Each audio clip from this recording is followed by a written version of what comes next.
Saya Katarina Dewi dengan NIM 1061925. Dalam video ini akan dijelaskan tentang gigi 11, gigi 12, dan gigi 13 dilihat dari 5 aspek pandangan. Pandangan labial, pandangan lingual atau palatal, pandangan mesial, pandangan distal, dan pandangan insisal. Terima kasih. Baik, di sini saya akan menjelaskan tentang gigi 11. Gigi 11 jika dipandang dari aspek labial, tampak mahkotanya ini besar, kemudian membentuk sudut siku pada bagian mesialnya, kemudian di bagian distalnya sendiri sedikit konkav. Sisi insisalnya mendekati horizontal. Kemudian untuk akarnya, akar gigi 11 meruncing ke arah apeks dan apeksnya sendiri bentukannya bulat. Kemudian dari aspek palatal sama dengan aspek labial, namun dari aspek palatal ini kita bisa melihat bentukan singulum di sini, dan arah singulumnya ini mendekat ke distal. Kemudian untuk selanjutnya dari aspek proksimal, mesial, dan distal, tampak gigi 11 ini bentuk mahkotanya seperti baji atau seperti segitiga. Ini sesuai dengan fungsi dari gigi 11 untuk menggigit makanan. Kemudian akarnya sendiri sama, meruncing ke arah apeks dan sedikit membelok ke arah palatum. Kemudian dari aspek insisal bisa kita lihat panjang mesiodistalnya lebih panjang dibanding dengan panjang fasiolingualnya. Kemudian ada bentukan singulum di sini yang lebih mengarah ke arah distal.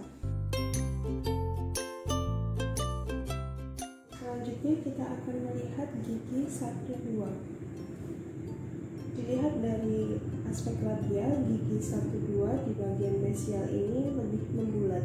Jadi beda dengan gigi 11 yang lebih siku. Kemudian bagian distalnya pun juga membulat. Kemudian untuk sisi insisalnya miring ke arah distal. Akarnya sendiri meruncing ke arah apeks dengan apeks yang membulat dan membelok ke arah distal. Kemudian sama dari aspek palatal, kita melihat ada bentukan singulum di tengah-tengah. Ini juga akarnya mengarah ke distal. Kemudian di bagian proksimal, mesial, dan distal kita melihat bentukan mahkotanya konkav dangkal atau cekung tapi dangkal.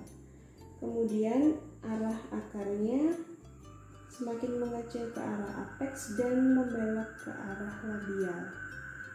Kemudian dari aspek insisal, panjang mesiodistalnya sedikit lebih panjang daripada fasiolingualnya. Kemudian outline mahkotanya berbentuk bulat atau oval. Kemudian ada singulum yang terletak di tengah.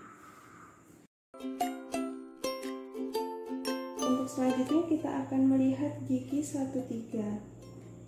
Dari aspek labial kita bisa lihat mahkotanya lebih lebar mesiodistal dengan ujung tonjol yang tajam. Kemudian linggir labial juga tampak tegas. Akarnya sendiri panjang, semakin ke arah apeks semakin meruncing dan membelok ke arah distal. Kemudian untuk aspek palatal kita bisa melihat bentukan singulum yang besar di sini, hampir menyerupai tuberkel dan terletak di tengah-tengah. Kemudian akarnya juga sama, membelok ke arah distal. Kemudian selanjutnya kita lihat dari aspek proksimal, mesial, dan distal. Bisa dilihat di sini bentukan singulumnya terlihat jelas. Kemudian mahkotanya cekung namun dangkal. Akarnya semakin ke arah apeks semakin meruncing dan sedikit membelok ke arah palatum. Kemudian dari aspek insisal bisa kita lihat outline mahkotanya asimetris dengan panjang fasiolingual sedikit lebih panjang daripada panjang mesiodistal dengan singulum yang berada di tengah-tengah.